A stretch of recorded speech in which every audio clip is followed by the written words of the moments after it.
How should we define ourselves? This is a question that has puzzled philosophers since philosophy became a thing. This idea of self is a bit complicated because who are we except an amalgamation of all of our experiences? So, are we ever really unique individuals? Well, we can get existential another time. The reason I bring all this up is because today we're going to talk about the Norte Chico state and all that it entailed. From the political construction of the state and the cities, to the practices and beliefs of the everyday people. By exploring what the Norte Chico state was, we can get a better understanding of who the Norte Chico people were. How would they define themselves, except as an amalgamation of all their lived experiences? Hello, my name is Luis, and welcome to the History of Peru YouTube channel. Today we're going to continue our series on the Norte Chico state and all that it entailed.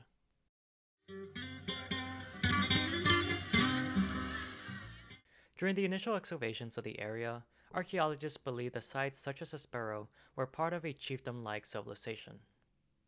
Aspero is about 15 acres in size and has 6 communally constructed platform mounds.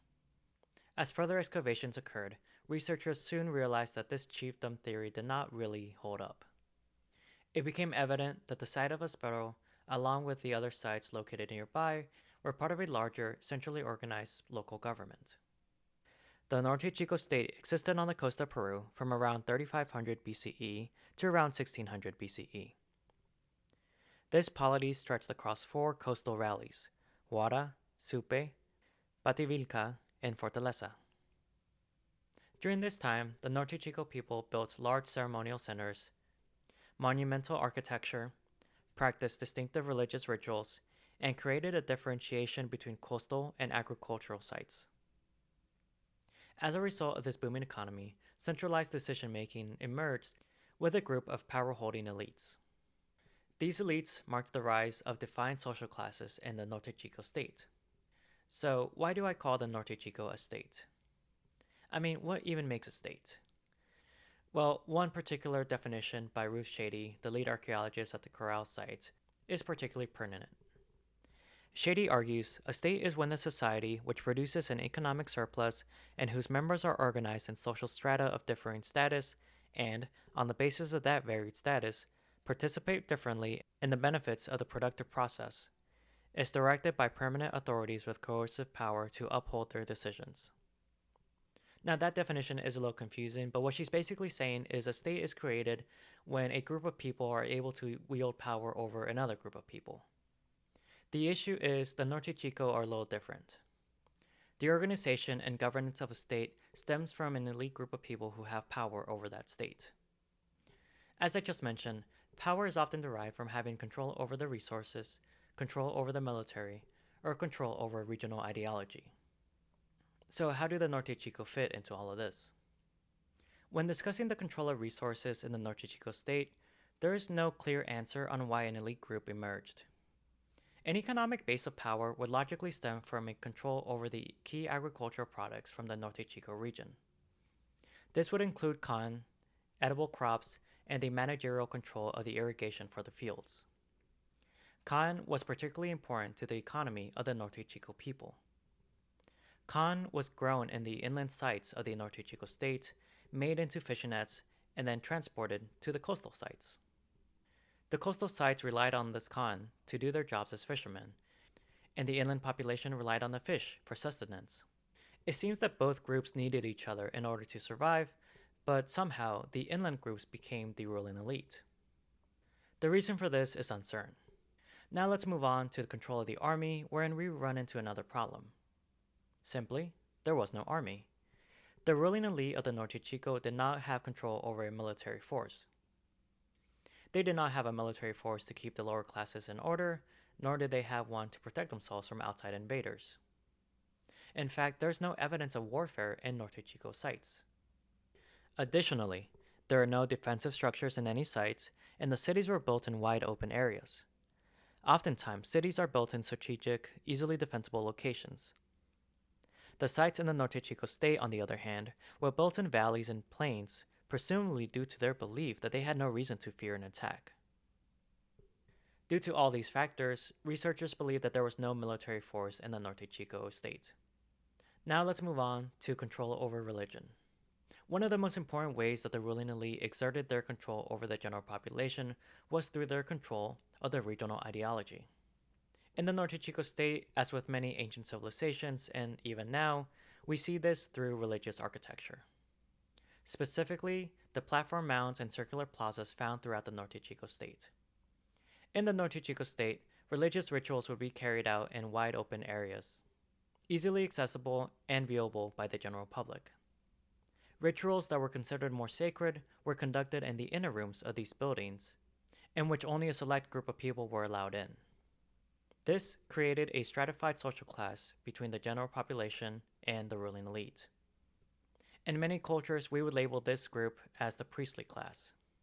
This class was additionally stratified by the presence of the innermost sanctum, in which even fewer people were allowed in. It is in the role of religion in which we see the clearest evidence of the governing class. Even if there is no army, the elite of the region were able to govern the common folk through their practice and worship of their gods. Through this worship, we begin to see social stratification within the state. Religion was also evident in the architecture and monuments built throughout the Norte Chico state. The use of monument building is common throughout all ancient civilizations in order to praise deities. Andean civilizations often focused on nature as religious markers, and their architecture will often orient themselves to mountains, valleys, and other natural markers. In 2016, Ruth Shady and a team of archaeologists conducted a study on the orientation of major buildings in Corral in order to determine if there was some relation between the orientation of the buildings and the night sky. What Shady and her team found was that the majority of the buildings were not oriented to any specific cardinal direction. Instead, many of the buildings were oriented towards either the December or June solstice. Other buildings were oriented in the direction of the riverbed. Interestingly, the sunken plazas seem to have been oriented towards the moon's position. No one really knows why this is. Researchers are aware of a lunar cult that existed in the Norte Chico region after the downfall of the Norte Chico state. But at this time, there's no evidence to suggest that this cult had already existed during the time of the Norte Chico state. Whether these two things are connected is uncertain, but there is evidence to suggest that the people of the Norte Chico worshiped the moon in some fashion. These buildings were also used as part of a religious ritual that included human sacrifice. The people of the Norte Chico state utilized human sacrifice in a wide array of rituals. As part of these rituals, the human remains were often deposited into the floors and walls of these buildings. They were then covered up. As such, many of these buildings contain human remains, particularly children.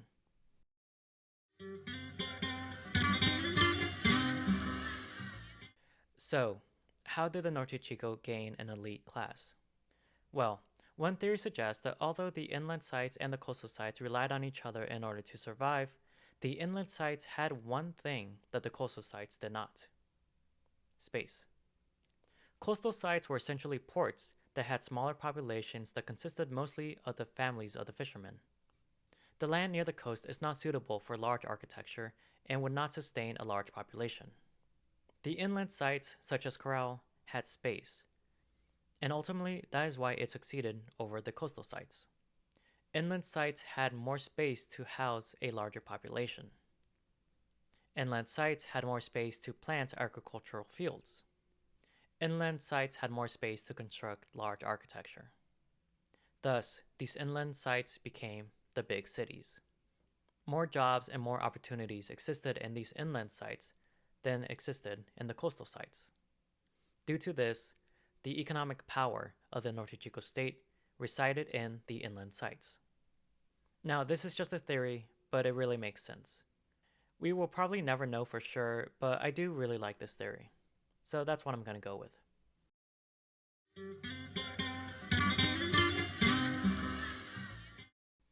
Okay, let's move on from the state to the people. I want to begin my examination of the Norte Chico state by first examining where they lived. By knowing where they lived, we get a better glimpse on the daily life of the common folk. The Norte Chico presents us with the first examples of a state made up of dense urban centers in South America. When you look out over a modern major city, you'll see areas that have skyscrapers and commerce, where a large portion of the population works. You will also see residential areas where the majority of the population of the city live.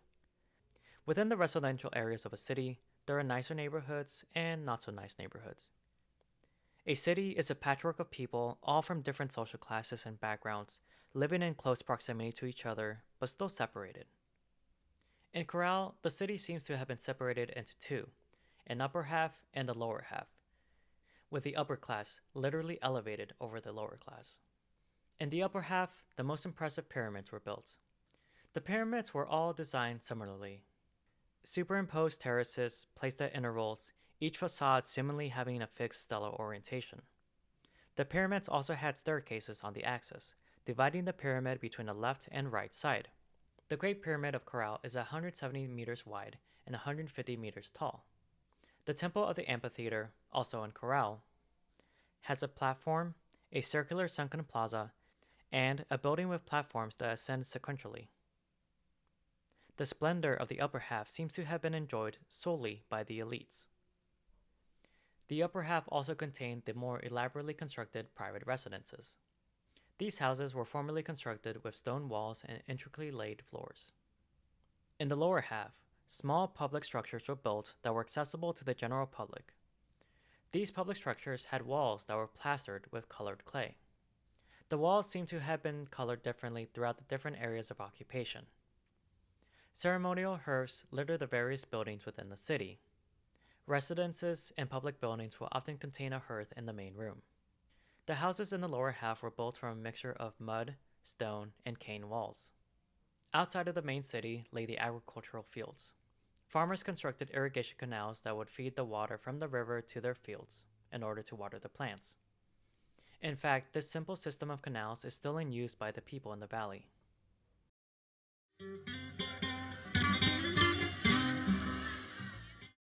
The occupants of the Norte Chico region consumed large quantities of fish, mollusks, sardines, anchovies, and mussels.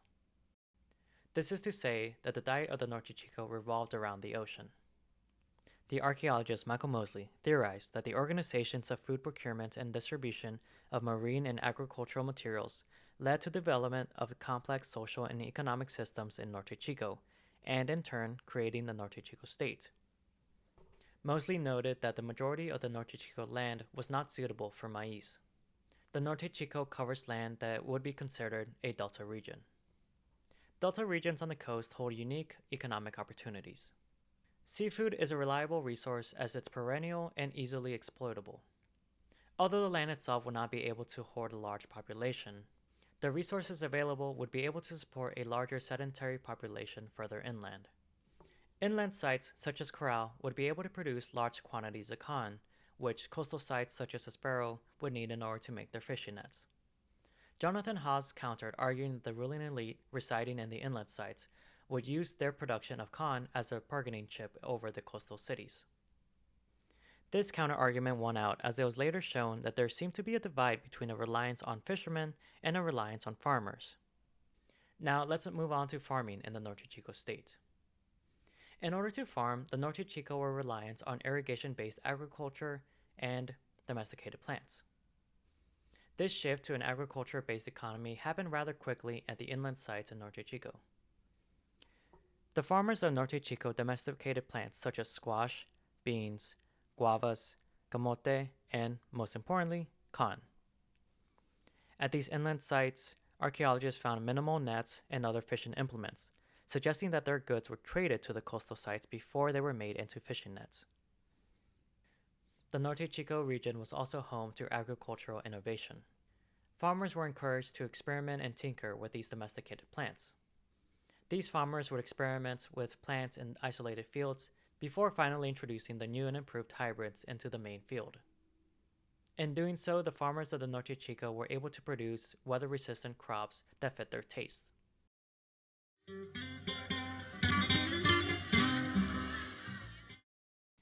In studying the construction of the monuments present in Norte Chico, it became clear to researchers that there existed an additional diversity of professions present in Norte Chico. Among the jobs needed to build this city and construct these monuments were people that were able to cut the bricks, were laborers to cut and transport stones, and laborers to transport clay. Additionally, to adorn these monuments, laborers were needed to grind pigments and harvest and dry fibers. In order to design and organize these monuments, the city also needed mathematicians, astronomers, architects, and ordinary builders. These specialized fields were needed in order to ensure the monuments pleased the gods and were properly placed to align to the world around them. These construction projects likely took many years and were completed due to the concentrated effort of the city.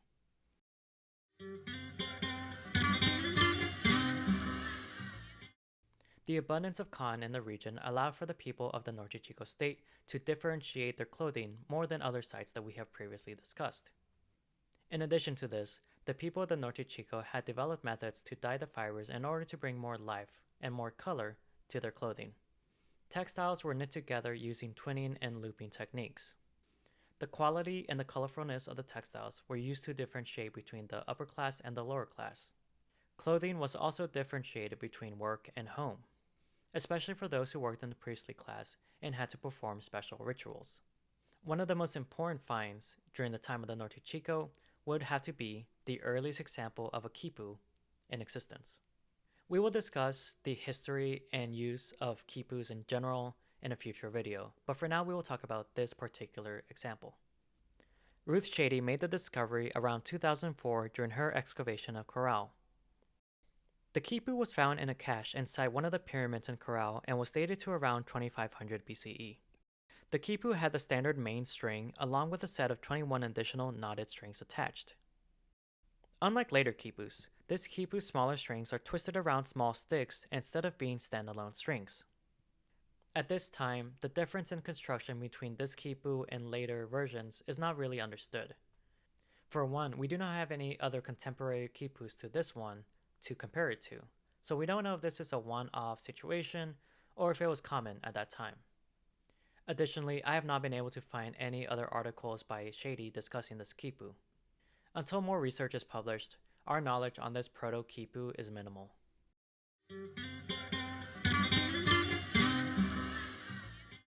During one of their more recent excavations, Haas and Creamer found two cemeteries, which they labeled Cemetery R and Cemetery P. These two cemeteries have been looted, unfortunately, but left behind were charred remains of a gourd that had been inscribed with fire. One of the gourds in particular had been engraved with an image that researchers believe to be the oldest depiction of the staff god, an Andean deity that has persisted throughout many different Andean civilizations. One of the fragments found was later dated to around 2200 BCE. Now, we do not know if the staff god originated in the Norte Chico state, but it does provide some sort of connection between the Norte Chico and future Andean civilizations. Additionally, researchers have found hundreds of human figures made from unfried clay in Norte Chico. Through a study of these figures, researchers hope to gain a better understanding of the clothing and headdresses of the common people of the Norte Chico state and those maybe in the priestly class or in elite classes. Researchers have also found bugle-like instruments made from llama bones and deer bones near the temple of the amphitheater. Additionally, flutes made from pelican and condor bones have also been found. The flutes are beautifully decorated with figures of various animals. Among the animals depicted are monkeys, serpents, condors, eagles, and humans. Taking into account the number of musical instruments found at the temple of the amphitheater, it seems that music played a large role in the Norte Chico state, and specifically in their religious rituals. Researchers argue that these finds point to a large musical performance occurring at the temple of the amphitheater, likely as part of these religious rituals. It is easy to imagine these circular plazas being a gathering point to watch beautiful pieces of music being performed. The public would sit around these circular plazas as music played and dancers performed. The way we adorn ourselves is also pretty important in expressing our individuality, and this is no different in the Norte Chico state. We have found beautifully adorned necklaces throughout various sites in the Norte Chico region. It appears that the residents were able to create these necklaces from bone, wood, shell, quartz, and semi-precious stones as indicators of status. These necklaces also kind of give us an insight into the trade network of the Norte Chico state. Materials such as quartz and other precious stones are not naturally found in the Norte Chico region. Researchers have found that these stones were sourced from Ecuadorian settlements and the Andean forests. We do not know the trade relationship between the Norte Chico and their trade partners, or how they even got in contact with one another. What we do know is that this trade relationship existed for a long period of time. The artifacts found range from the beginning of the existence of the Norte Chico to the end of the Norte Chico. As the Norte Chico state grew, they relied more and more on trade partners to help them adorn themselves and to show off their social status.